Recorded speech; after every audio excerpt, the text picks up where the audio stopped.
Imantyi yaseVerulam ishiye ngalazi ngabamangalelwa ekulalelweni kwesicelo sabo sebail esithathe inyanga ezimbalwa ngenxa imibiko esho ehlukile ngendlela uMondli Majola ashona ngayo, njengoba omunye umbiko uthi wadutshulwa kanti omunye umbiko uthi washona ngokugwazwa. Imantyi Ifam Khalil uthi akanelisekile ngalokhu, kepha inkantolo enkulu eThekwini kuyiyo ezokwenza umphumela ngalokhu. AbakwaGovender baboshwa ngemuva kweinsuku eziyishumi kubulewe uMajola. Baboshwa noJitsindra Jaikisun oshone ngenyanga edlule ngemuva okukhala ngeinhlungu esifubeni. Abamangalelwa babhekene namanye amacala amathathu okuzama ukubulala. Omunye walabo bagilwa usekhubazekile.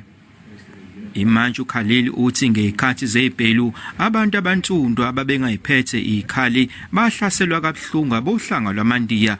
Waphindwa kuphikisa okushiwo abamangalelwa ukuthi iBhelu zasiyimpi ebhekiswe kubona, ethi akekho wayelwa nomunye. Esho izathu zokubanqabela iBhelu, uKhalil uthe abamangalelwa bengaphazamisa uphenyo ngaphandle nokuthi bengabaleka kuleli njengoba imithetho yokuqapha imingcele intekenteko futhi ingaqinile. Uthi ukhishwa kwabo ngeBhelu ngase kudala udlambedlu emphakathini nokuthi kulahlekise ngethemba kumthethosisekelo nezinkantolo kanjalo nobulungiswa kuleli. Ukuqulwa kwecala kulindeleke ukuba kuqale ngoNhlangulana wangonyaka ozayo.